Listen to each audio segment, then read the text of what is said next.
call it 219 here. And the last few times I've gone with Cindy to the grocery store, and I've been depressed. Not only that, I've heard people almost without hope. Just to give you a perspective to people that zip through the channel or that are new, I live 60 miles from Chicago, 30 miles from South Bend, and about 2.5, 3 hours from Indianapolis. So I'm crunched between three places that have a high status of crime and scumbaggishness that zips through.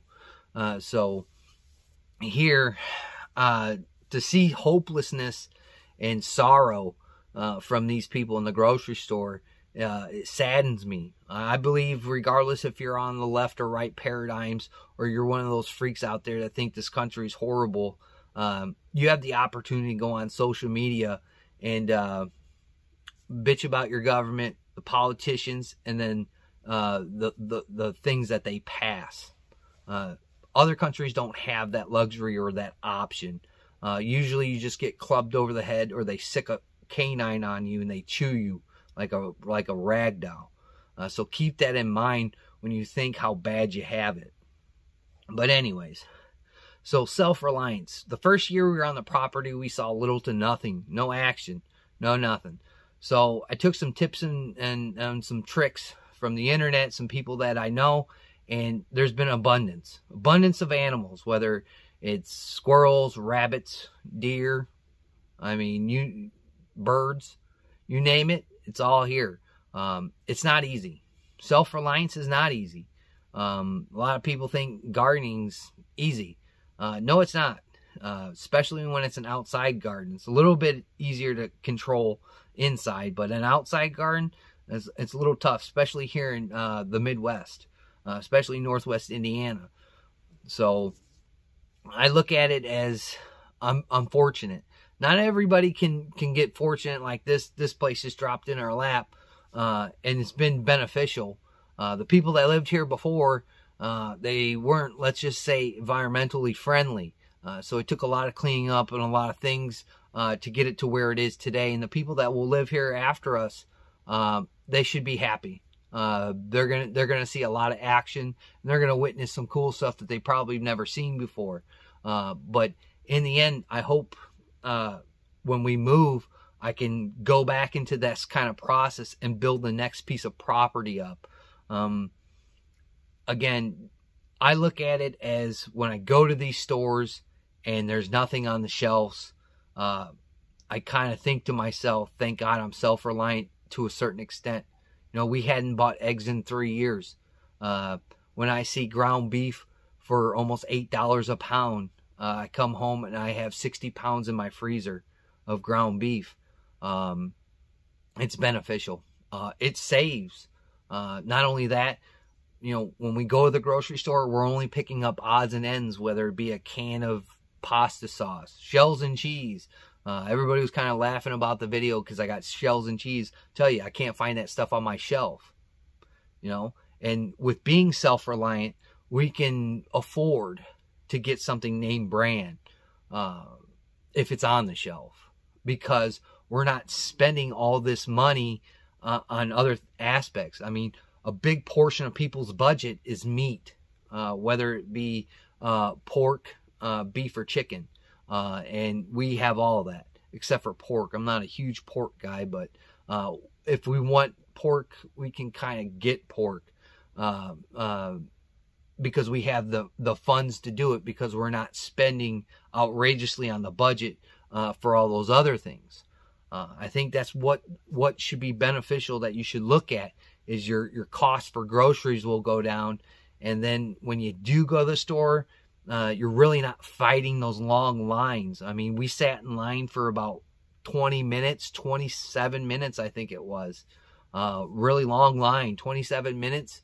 That's 27 minutes of my life I can't get back. And then looking at everybody depressed because they have little to nothing in their carts. So I highly suggest it. Again, pocketbooks are not as thick as they used to be. I get that. But if you have the opportunity, you'll bless yourself with these things that other people take for granted. Back in the 80s, you know, my father was out of work, you know, every other year. because they were negotiating their contract for the steel mill. I understand what it is to be without.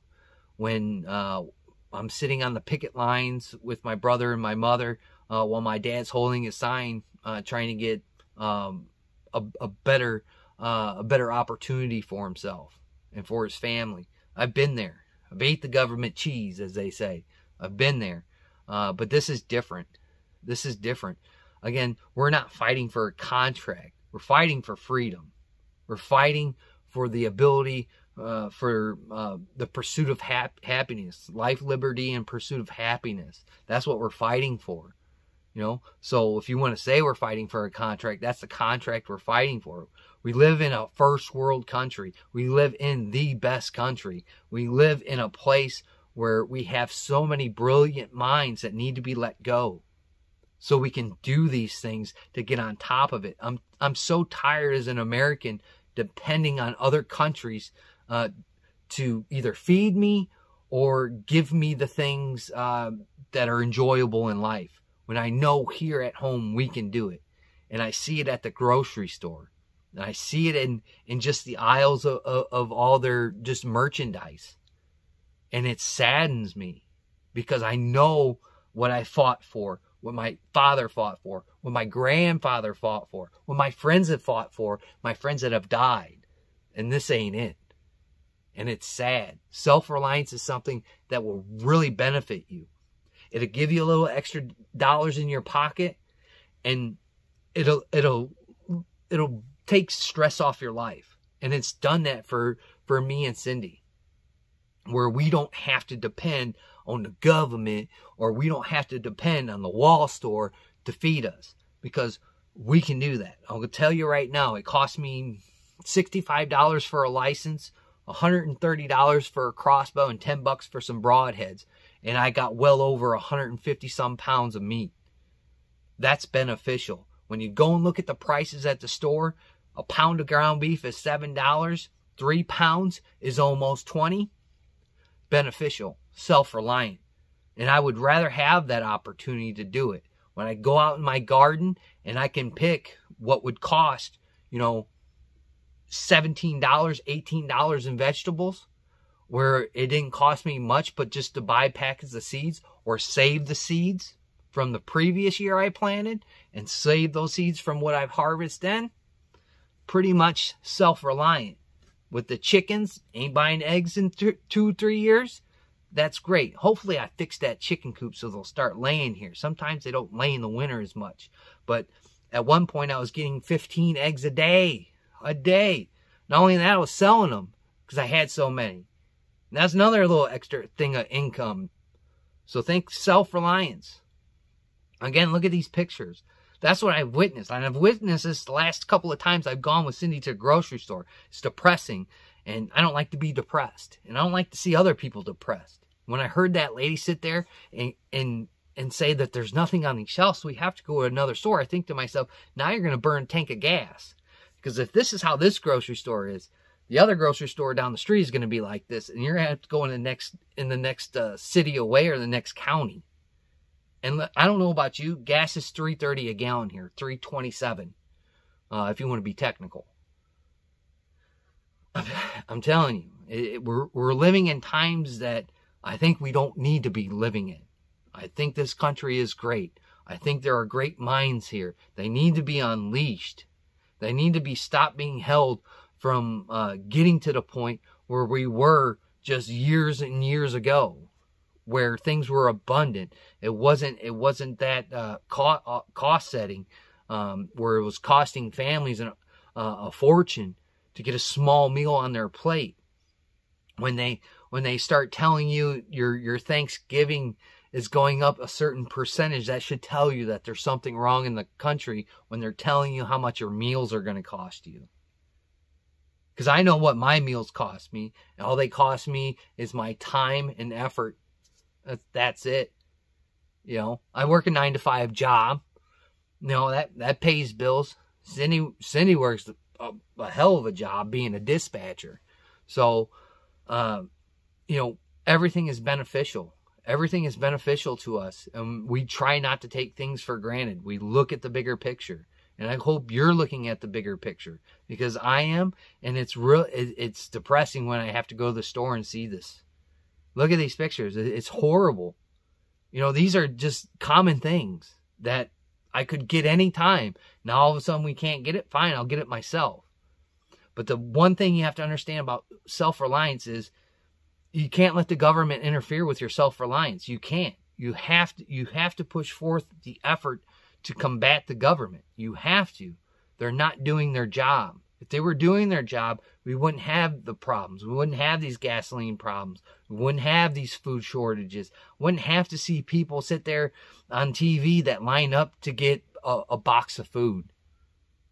You know, that's and you wonder, you're spending more money to go stand in a line of 100 people with your car running than when you can go start making preparations to be more self-sufficient.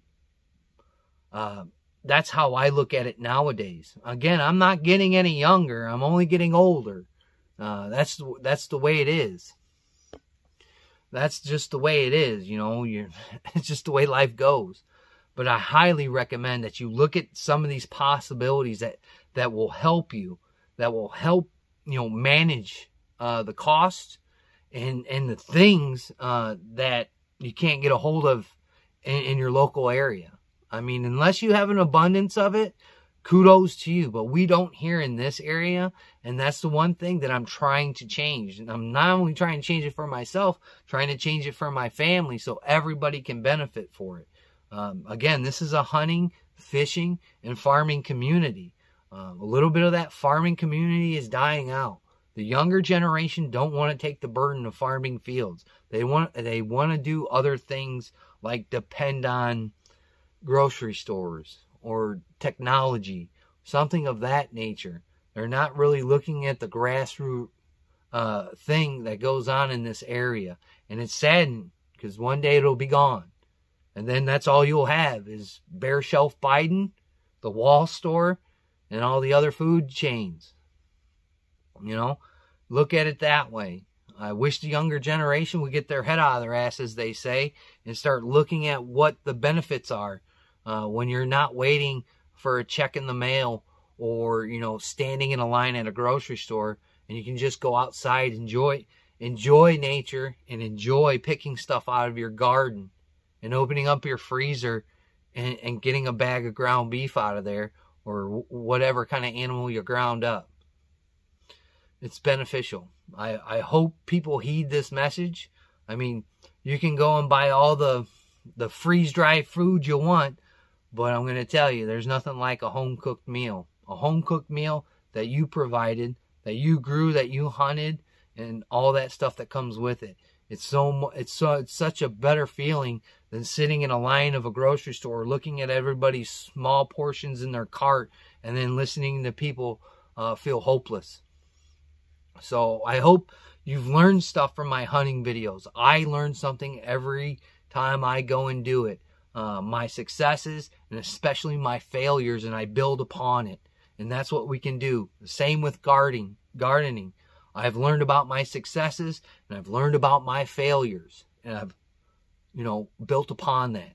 Build upon it. Make a foundation for your life, for your family, so you can be more self-reliant and you don't have to depend on Bare Shelf Biden, the government itself, or these other chain stores. You can depend on yourself. You can feel accomplished in your life. So hopefully these pictures you never have to see in your area, or better yet, your kids never have to see. I'd like to thank my old and my new subscribers and just the people that zip through. I greatly appreciate it. Please like, comment, share, and subscribe. Do that for everybody that you watch on every piece of social media, especially my stuff. Join me for Rants and Raves, Wednesday night, 9:30, 10-ish. Be a part of the conversation. Stop being a keyboard commando, and let's talk about things. Like always, catch you on the next one.